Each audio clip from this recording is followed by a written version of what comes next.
Hello friends and welcome back. In this module we shall be doing a quick review of our knowledge of pharmacology, and this will lead you to a better understanding of how the medicines in homeopathy work. Now pharmacology, as all of us know, is a word which is derived from two Greek roots. Pharmakon means a drug, and as a matter of fact the drug originally meant a herb. But we'll just stay with the meaning drug. And the second part of the word is it comes from logos, which means reasonable or rational discussion. So please stay with me, and we shall be doing a very reasonable and rational discussion on the action of drugs, and that will lead us to a better understanding of how homeopathy works and how a medical practitioner who is not a homeopath can develop an understanding and perhaps learn to use these drugs or remedies as we call them. Pharmacology has many new fields added to it. In fact, the word pharmacology has an expanded meaning and it includes the following. Pharmacology includes pharmacodynamics, which is a study of what the drug does to the body. For example, if I take any substance like chili powder and I put it on my tongue, I'll feel a burning sensation.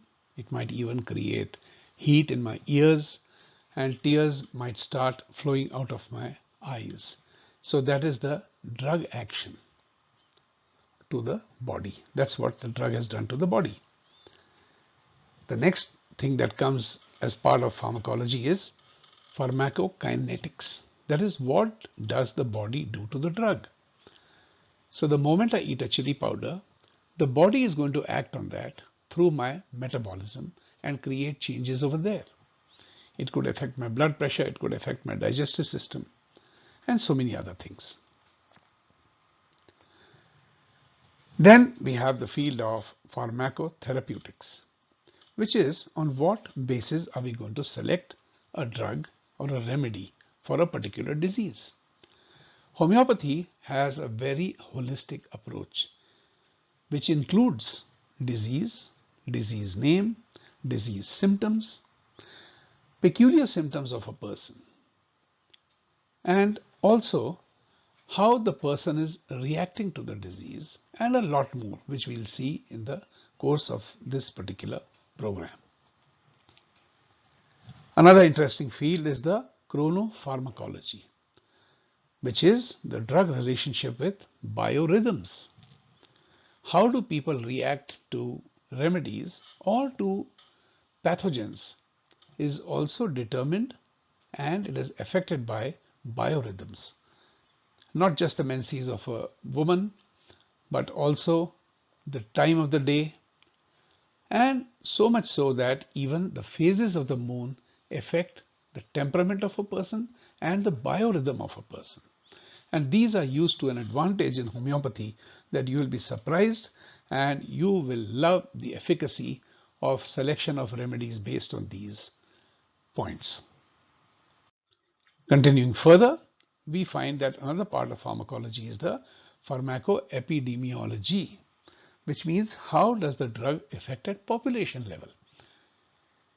This is very pertinent in view of the present crisis that the whole world is facing with the COVID-19 disease. This is going to be a very interesting study, and it's going to empower you tremendously when you deal with patients in such situations. Then we have the concept of pharmacoeconomics, which is the economic costs and benefits.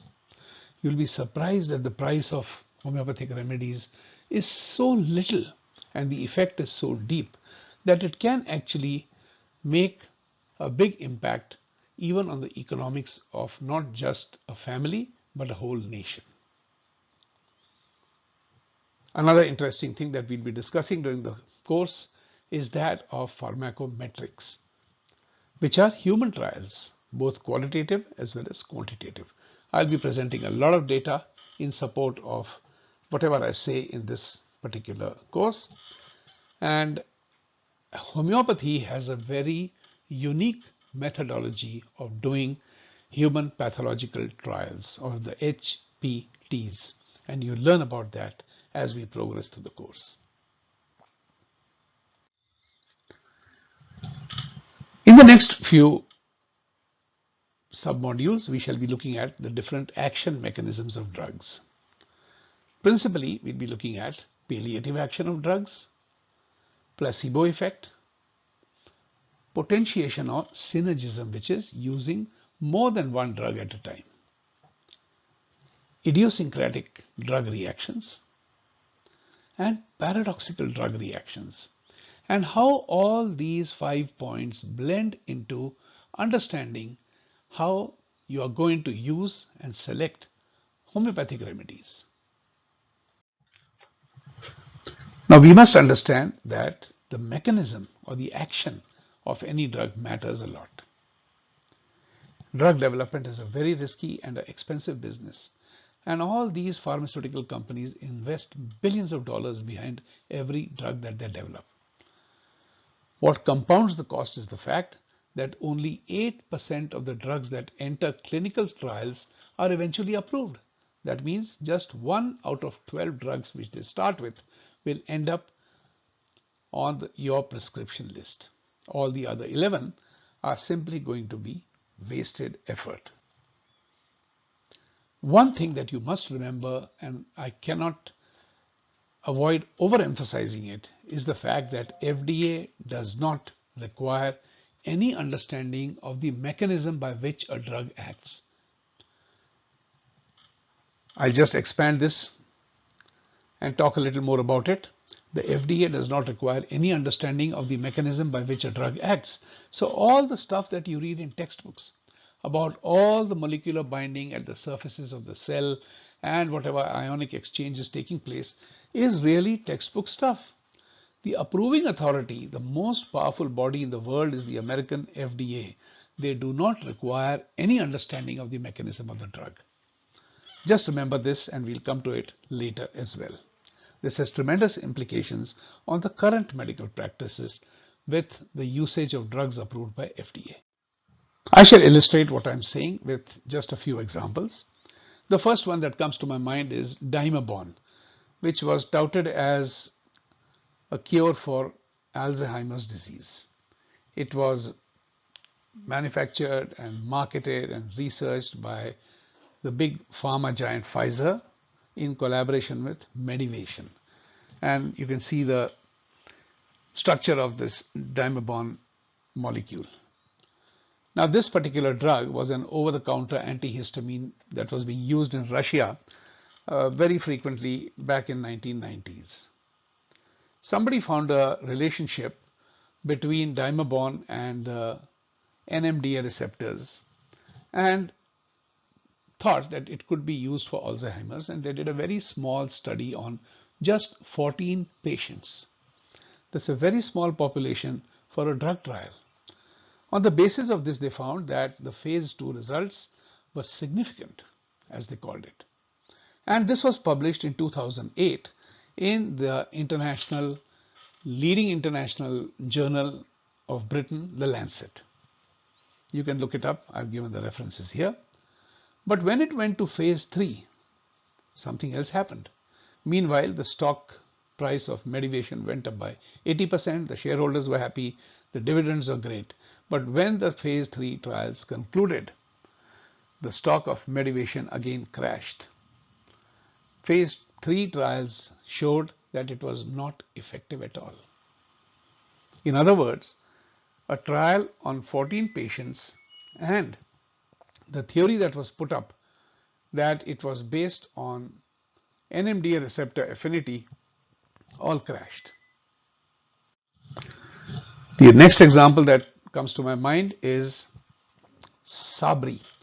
This was a drug that was introduced for ameliorating multiple sclerosis. And what they found was that in certain patients there was progressive multifocal leukoencephalopathy, or PML. That wasn't predicted by the molecular models, but they found that this was affecting quite a number of people. Now, PML is a demyelinating disease of the central nervous system due to a JC virus. And this infection is asymptomatic. Anybody who has been prescribed that will be asymptomatic towards the symptoms of the JC virus. And as a matter of fact, it's very widespread. Antibodies are found in 50 to 80% of the adults. So you can just imagine the number of people who are affected by the JC virus and are having multiple sclerosis are going to be victims of PML, which is not explained by its molecular explanation for pharmacological action. The third and final example is that of lithium, which is used as a psychiatric drug for treatment of bipolar disease.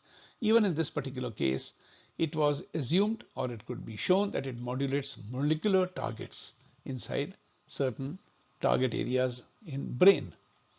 But it was not known how much is required for beneficial effects.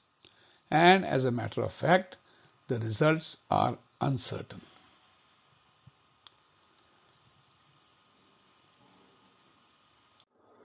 So that brings us to the current COVID-19 pandemic and the confusion in terms of therapeutics and finding a cure. Hydroxychloroquine has been touted as an effective remedy, but I'm sure all of you are aware that this anti-malarial drug, the evidence is very flimsy. It's based on a small study on some less than 40 patients in France. In fact, it doesn't qualify for evidence-based medicine norms at all. It's just anecdotal evidence. The same applies for remdesivir. No significant clinical benefits, although it has been randomly picked up just because it happens to work on certain viruses. It's not a choice based on any rationality. Favipiravir is another Japanese developed drug. Again, no hard evidence whatsoever. And they have even gone to the extent of using these two HIV drugs, which had absolutely no benefit, and in fact 20% of the patients who were under treatment died. That's a very sad occurrence. So what does this tell us? Are we following a rational path in order to select remedies and to offer treatment to our patients? I'll summarize what we have done in this particular lesson. First of all, there is no clear idea of how drugs work. Even if they happen to have an explanation for their affinity to certain receptors at the nerve level or at the molecular level, they just don't work that way, as we saw in the case of the Dimebon Alzheimer's story. We are also not clear as to which targets they hit, as was clear from the drug which they used for multiple sclerosis. We also don't know what processes they alter and which actions required for therapeutic efficacy. We are really at large. We really don't know. So the purpose of developing this course is not to compete between homeopathy, allopathy, or any other form of medicine, but to make other medical practitioners aware of the simplicity of the process. Homeopathy is simple, but it is not easy, let me warn you.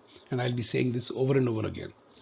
But you'll soon discover that you will be able to use this methodology to the advantage of the benefit of your patients, as well as you'll get satisfaction in your work of helping save lives and make life better for others.